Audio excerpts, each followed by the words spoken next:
Hello everyone. Welcome to another one of my videos. Tonight I'm going to be, or today, depending on when you're watching this, for me it is evening. Tonight I'm going to be discussing my experiences with the Fae, or Fairies, as we know them by.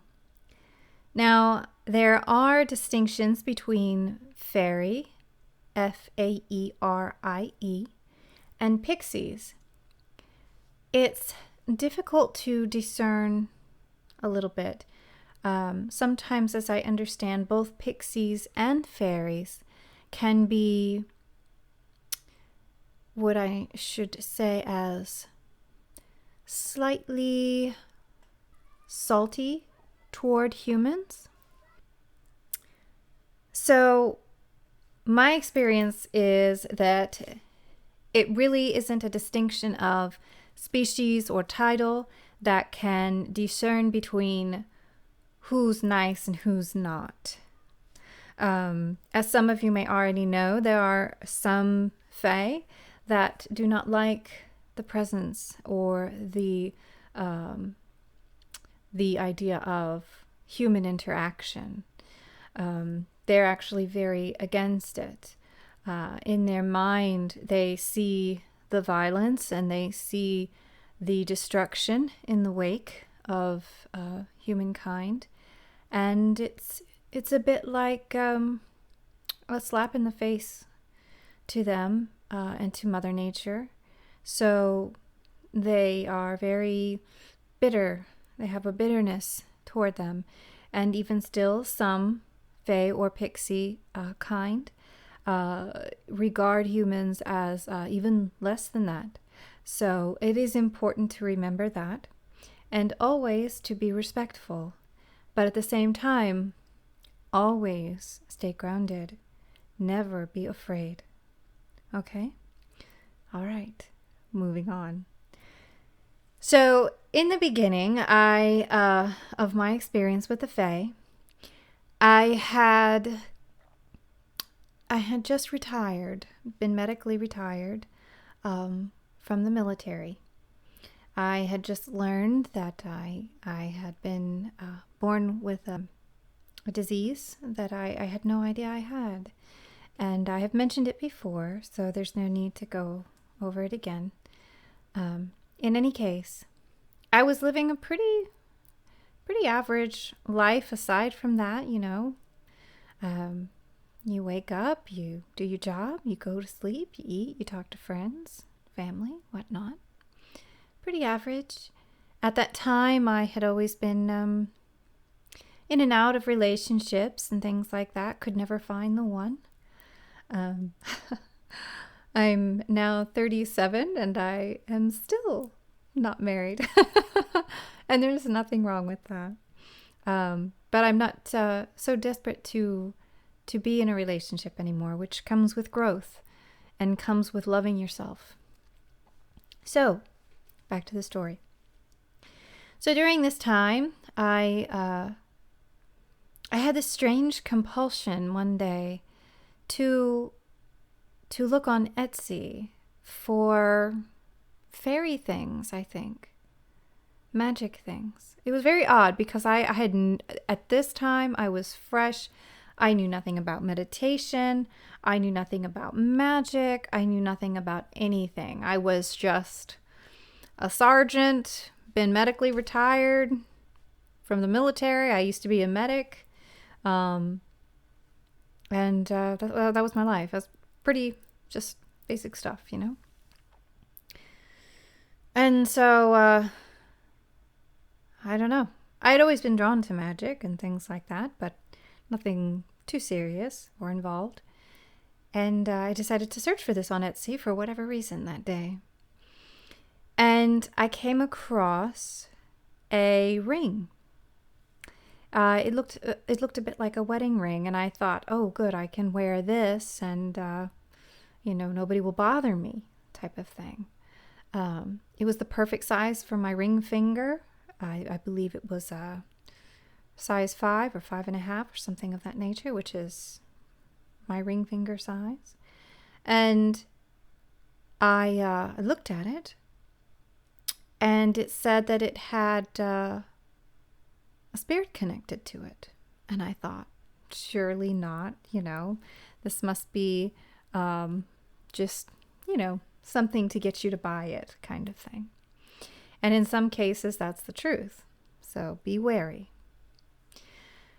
So I looked at it and I read more into it. And the more I looked at this ring and the more I listened to the description of the spirit attached to it, I read and it said that this was a ring with a fairy attached to it, a male fairy, and he was interested in Egyptian magic and Egyptian things, and he loved the woods.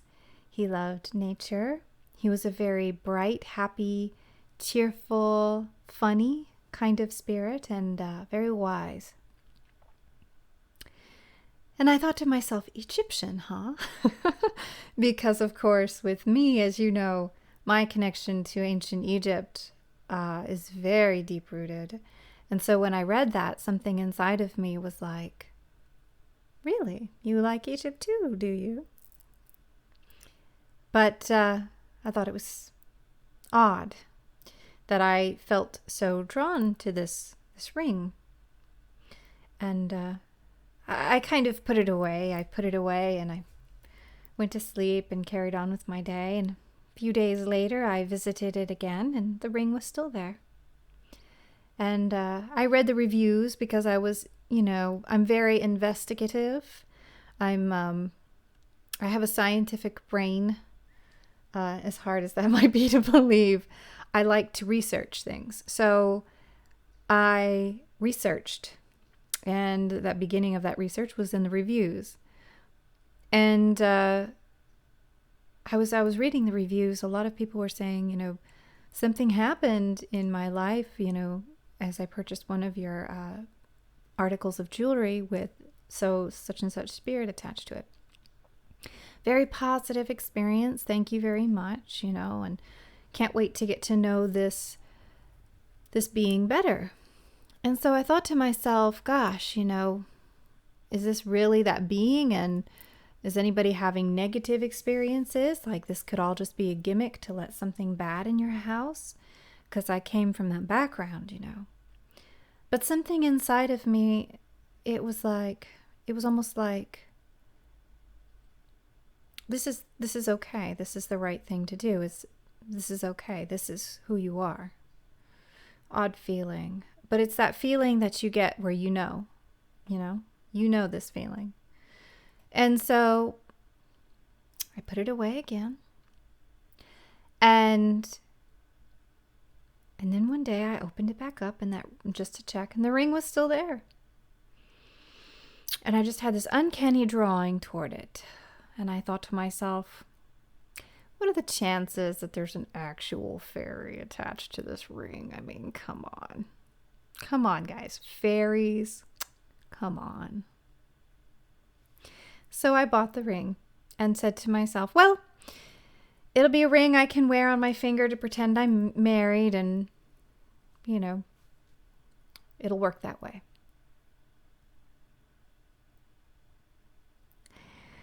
So I bought the ring. And the seller, I asked her, I said, thank you for this ring. Is there anything in particular that I should know about or do? And she said, if you are brand new and you have no experience, I recommend you get a pendulum to open up conversation. And she said, make sure you always use protection. You can say a prayer, or you can imagine a circle of light around you to shield you and protect you from tricky spirits or those who would interfere and deceive. And I started getting worried. I was like, what am I getting myself into here? And I had been researching pendulums and how a lot of people said, no, people are doing what's called micro movements. And you can actually see these movements with some people. When you see them hold the pendulum out here, you can see their hands kind of moving. And I said, well, that's that kind of makes it for a kind of a dishonest conversation, doesn't it? So I determined at that time that if I was going to use the pendulum, I would anchor it onto my head so that it would not move. My hand could not move because it was literally attached to my head. I would just lean over, I kind of do this and like dangle it. And then that way nothing was moving. You were here, I was here, this was here, nobody was moving. And that I would do that. So I did it. I purchased it. And when I hit the purchase button, I felt this feeling inside of my stomach, like butterflies in my stomach. It felt really good. And I remember feeling excited and giddy. And I think I stood in the living room and even like went like this. And so a few days passed and my pendulum arrived and the ring arrived. And I thought to myself, you know, according to the profile that the seller had for this particular fairy, she said that he had lived for some time in the Czech Republic area, although it was from long, long ago, what we would call now the, Czech Republic area. And so I said, okay, so maybe, gypsies he had been accustomed to living with or beside, and so I the first day he arrived, or the vessel arrived, and I picked it up and I held it in my hand. My hand felt a little tingly, but I didn't quite understand what that meant yet. It felt like, oh, what's this? And so I put it in a little dish near some plants that I had and a little fountain that I had, and I put it there. And in the profile, it had said that he was a river fairy. So that's why I put him near plants and water, because I thought, oh, water, he needs to be near water. I had no idea what was waiting in store for me. Oh, love it. Anyway, so trying to do these in 15-minute video sets. So this one may take a few. So I'm actually going to end this story at this point so far. So I brought him home, placed the ring near the water and the plants that I had, and I proceeded then to cook chocolate chip or bake chocolate chip cookies for him and play some Egyptian music, because I had also read that he enjoyed dancing and things like this, and now I understand fairies love music and dancing. So I tried to dance a little with him, or to welcome him. And I made cookies, and it was a very happy feeling that filled my home that night. A very happy feeling. It was a shy feeling too. Like when you meet someone and you really like them, but you're kind of shy, but you're having fun, and so you're enjoying yourself and learning more about one another. So you're kind of like, oh boy. That was the feeling that was filling my home. And I found myself laughing randomly. I felt myself like giggling at silly things, just feeling silly. It was a very good feeling, and I was very surprised. So I will leave this movie here. And this will be the close of the first movie for this series of my experience with Fae. I'll see you again in part 2. Thank you. Blessings to you. And take care.